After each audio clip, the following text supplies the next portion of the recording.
as you can guess, today is about coronavirus and the Olympics. They're getting closer, and as the closer they get, there's more and more like, oh, we should not do it, we should not do it. But at the same time, I think we've gotten to a point where they are going to do it. I maybe was hopeful. I'm not 100% sure. I was thinking about how last week I was like, they shouldn't do it. I don't know what actually my point is. I think we've gotten down to the point where they're going to do the Olympics regardless. That's just kind of it. It's done. Last week, I sort of extrapolated from something Suga said that we can hold a safe Olympics. He implied that there would be no spectators. I seem to be incorrect about that. Or he listens to Ninja News Japan and has decided to clarify the point. This week, he said, it would be possible to have spectators. So they're talking about only domestic people because foreign people aren't going to be allowed to come in for the Olympics. And his example was we are currently still having baseball and soccer games, and they just have limited capacity. So we could have the Olympic Games and just have the same sort of rules in place with limited capacity. So this has led to a lot of other people saying, but there's a doctors' union, and they have actually said that the biggest risk here is we're going to get an Olympic strain of the coronavirus. So we have the Indian strain and these other strains that people are very worried about, obviously, for good reason. They're worried about it because the strains are going to be more deadly or more worse. And this is when you get different mutations of the coronavirus mixed together, and they make a new, stronger, in a way, better coronavirus. If you're on the virus's side, which we're not. If you're not clear on that one point, we're not on the virus's side. We actually want to stop the virus. We want to kill it. It sounds harsh, but it's true. There's a couple of interesting things. One of the things I think mentioned last week was that Olympic athletes would not be allowed to take public transportation. So they're going to be checked on. They can only take vans that have been set up for the Olympics, that kind of thing. If you break the rules, though, you're going to be disqualified from your event and then deported, which is pretty significant. It sounds like they're not really allowed to go out into public. They're not allowed to meet people and stuff. But they have decided that they're going to be vaccinating the athletes and the people related to the Olympics, so referees and stuff like that. They're going to get their vaccinations. So now if you're in Japan and you really, really want to get vaccinated, just be an Olympic athlete or ref an Olympic event and you can get vaccinated. I mean, there's something there. It's not the best plan. Talking about vaccinations, this is a Japanese lesson for the day. This would be great. So you're going to learn a little Japanese. Jokyu kokumin. Kokumin. Okay? So I'm saying it slow so you can catch it. Jokyu kokumin. This would translate to a higher level or a higher grade of citizen. This is a better person than everyone else.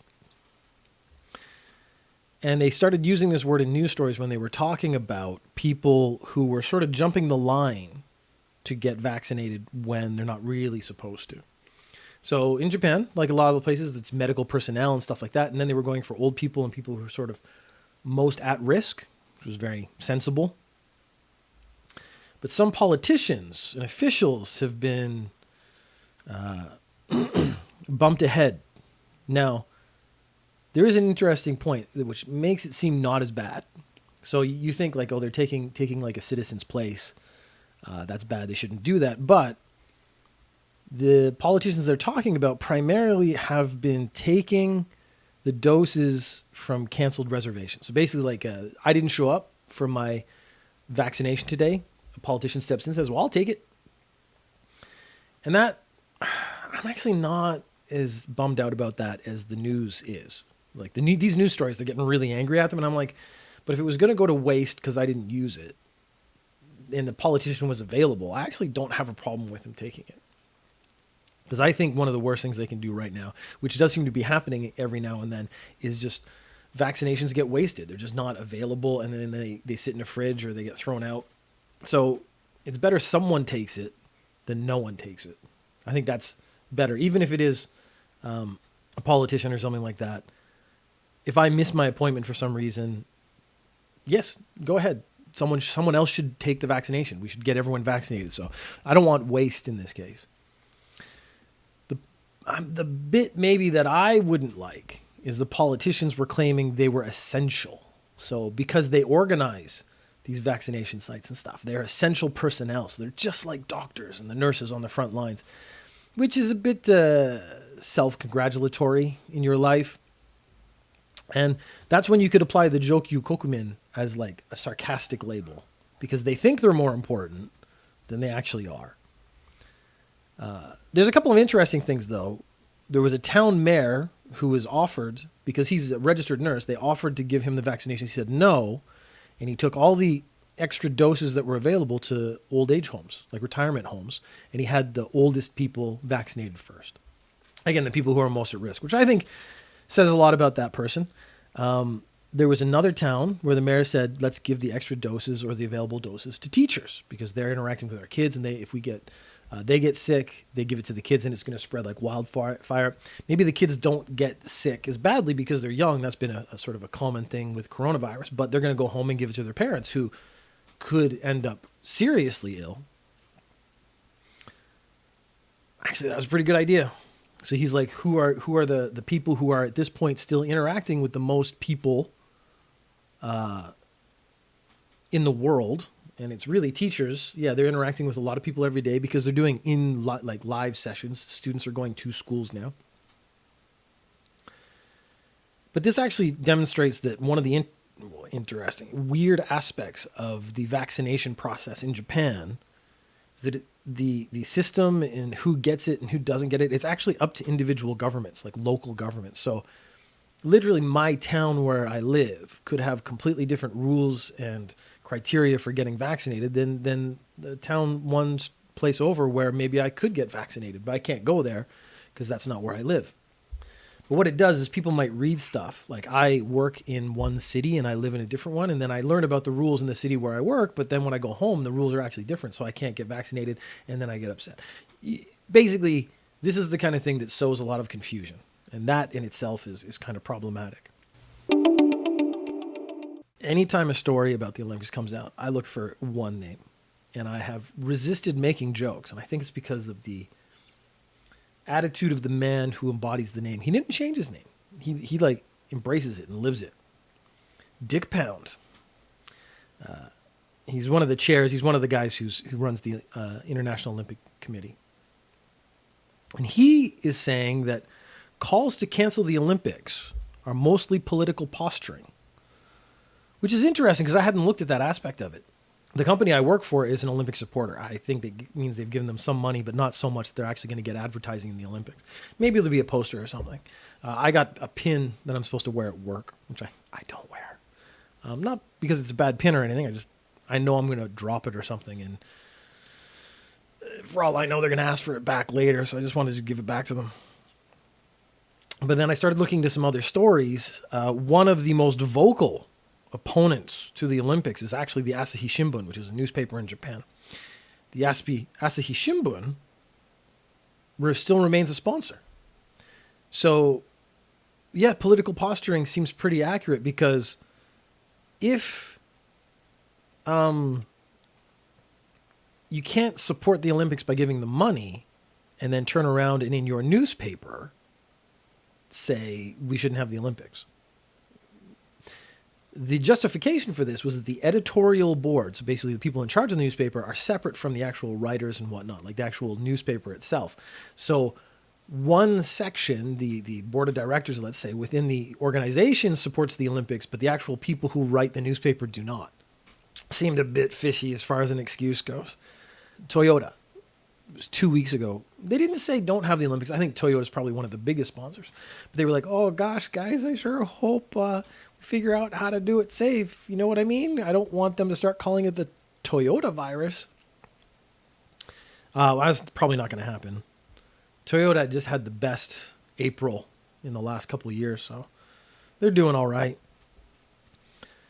This also comes on the heels of a U.S. advisory not to travel to Japan.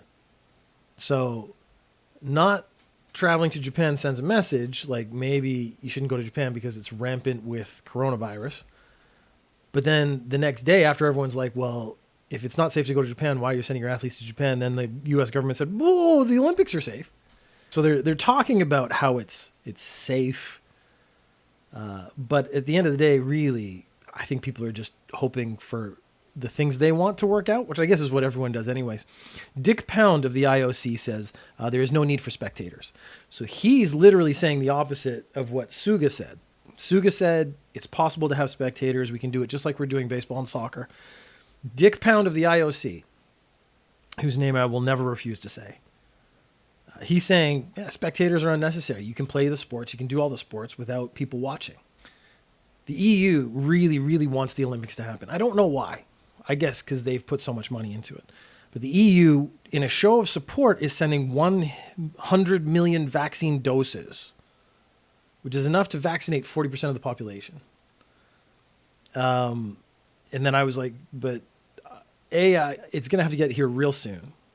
And B, they would have to vaccinate everyone like today for everyone, even this 40% of people to get vaccinated. And then going back to the previous stories, every town is different. Who can and can't get vaccinated is different. There's a lot of mass confusion as to how vaccinations should go forward. That's problematic in itself. Here's a story that I found particularly interesting. The Japanese embassy in India actually had to issue an apology for a music video that was put out. And their statement was, it was regrettable that this utterly inappropriate video has offended so many Indian friends. And so there's not much to say. The video is called Curry Police. And the story in the video is a guy, an Indian dude who loves curry. That's all he eats. He wants to bring the curry, I guess real curry, to Japan. And that was very confusing. I actually thought it was an Indian video, but it's not.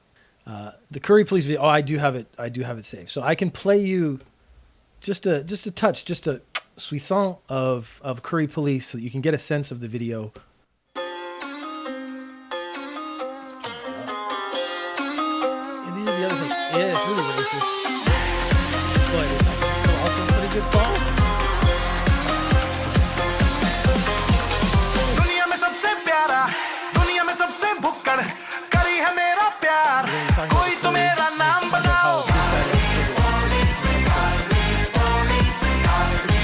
So the Curry Police song is actually a Japanese band. And that actually, because if you watch the video and stuff, it's pretty Indian. So this is where it gets really confusing, because I thought it was an Indian song and I thought the Japanese people would be upset. But it's actually a Japanese song, just sort of aping the classic Bollywood style. But my actual question, because the Japanese embassy apologized for this Japanese band making a video aping Bollywood weirdly well. There's only a couple of things that I would call racist. I guess I'm not the right person to say. Who am I? I'm part of a race of people who tried to colonize the whole planet. But should the embassy be taking responsibility for a set of individuals from their country? It's a weird place to be in. So this being a Japanese embassy, they're going to apologize because that's just easier than anything else. They'll just be like, you know what? Let's just say sorry. We don't want to offend India because we're the embassy in India.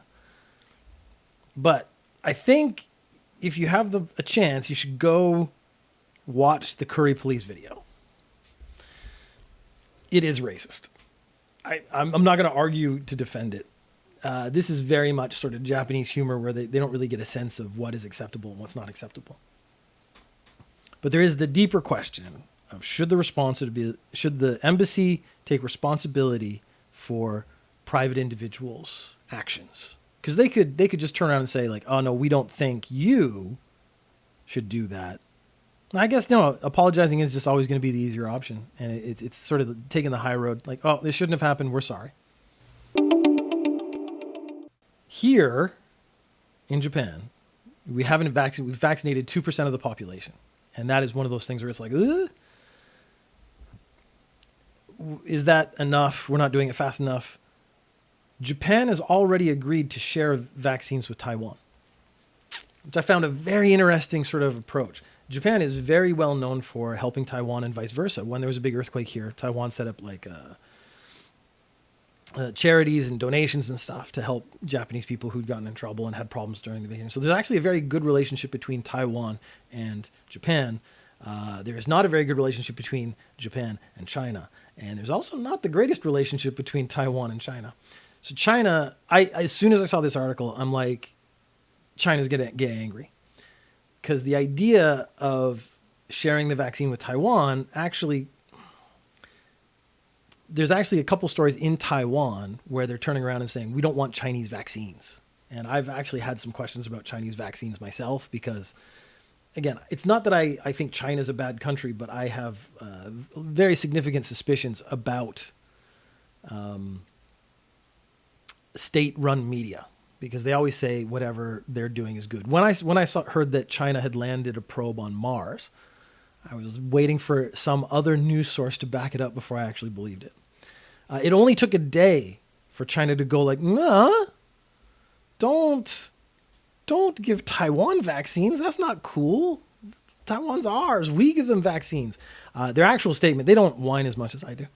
Their actual statement was vaccines should not be used as a political tool, which I found interesting because they're saying it's more important for Japan to just stay out of it. It would be better if people died than people actually end up liking Japan because they've actually helped out with the coronavirus. Police in Nishinomiya.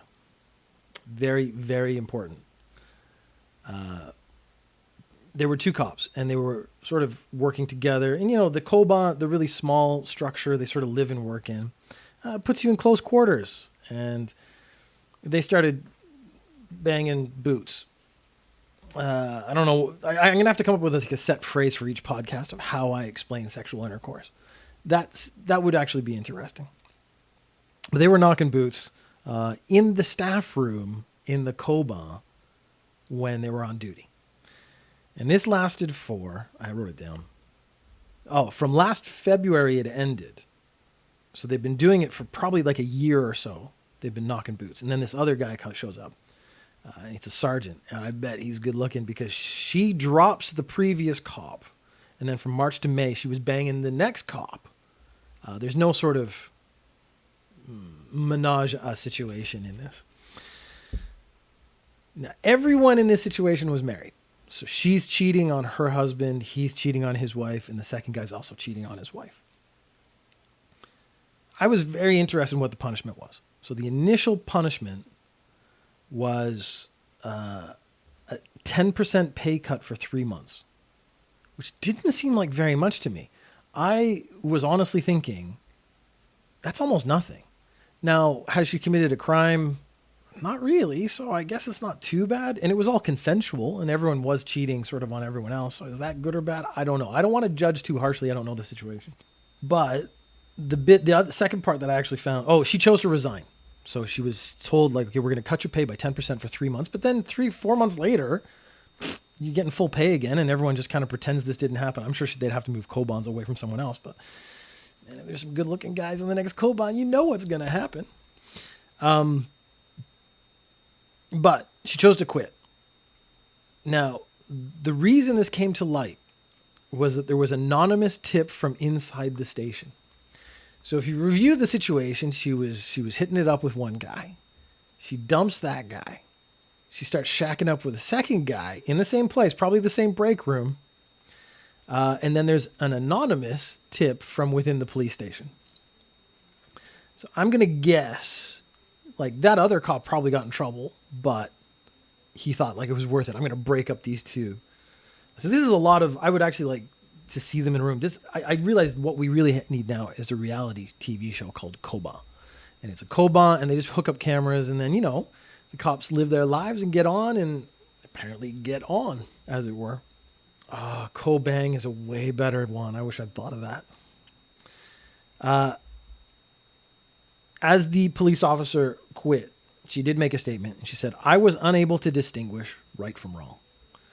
which it's actually good she's quitting, because if you're unable to distinguish right from wrong, then quite frankly, you should not be a police officer.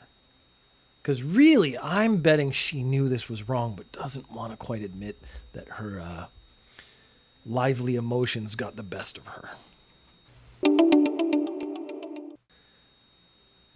Okay, this is a very standard one.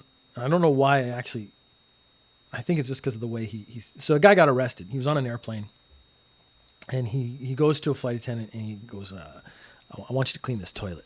And she goes in to clean the toilet, and he says, tidy it up properly, which is a shitty thing to say. I mean, that's always one of those things. Like, it's just an awful way to talk to another human being. Then he decided, she's actually doing the thing I asked her to do. Therefore, I am in this superior position where I can do whatever I want. So he grabs her butt, which is, as we all know, sexual assault.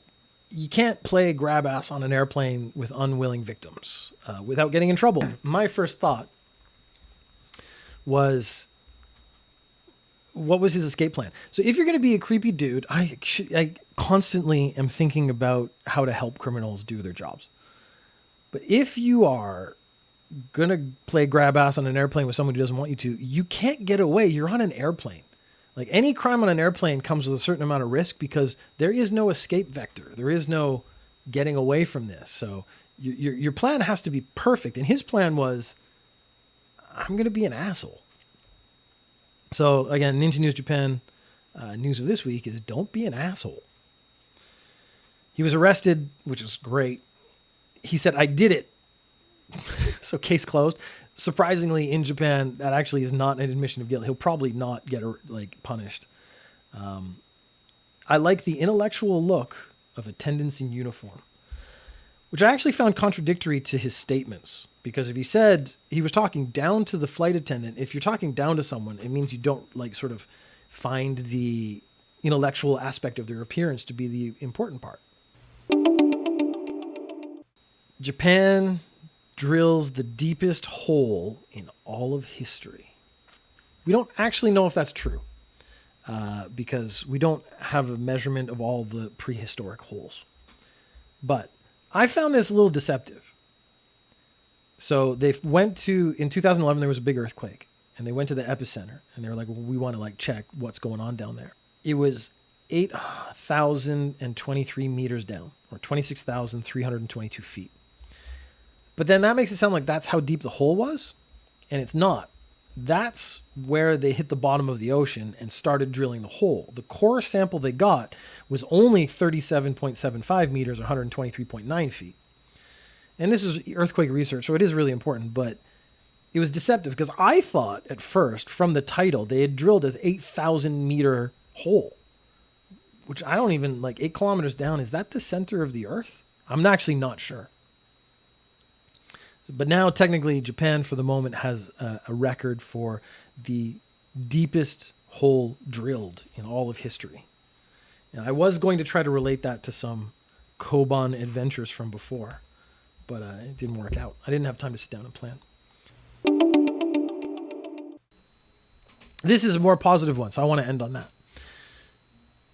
They have a ton of people joining the government every year, so they're called recruits, and they're basically the lowest level politicians, or they work for politicians and stuff. They had a goal of getting 35% female this year, so they want 35% of the new politicians and recruits and whatnot to be women. They have surpassed that number, which is good. 37% is what they got. So this year, 37% of the new people joining the government are female, which, if you've listened to Ninja News Japan anytime, you know that I have a thing for Japanese old men and how they're ignorant. I'm getting there myself, so I can't speak too cruelly because it's easy to be out of touch. But I'm hoping that they'll start pushing out the old men. The problem, though, for a show like Ninja News Japan is all the best statements are blindly not thought out statements made by old men. So if we do get this whole wave of women who take over the government and Japan becomes a way better country, I'll actually have less content.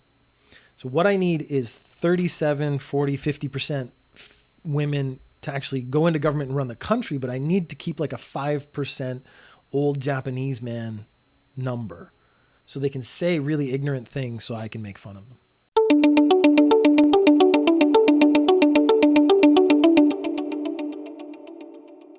You can tweet questions or comments at Ninja News Japan or join the Facebook group.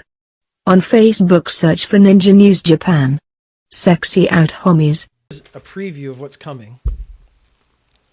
These are all the timestamps for Steven Seagal's lines in Against the Dark, which is going to be either the next C McBee or the next Velocity podcast. If I can get time alone to actually like go through the movie and extract those things.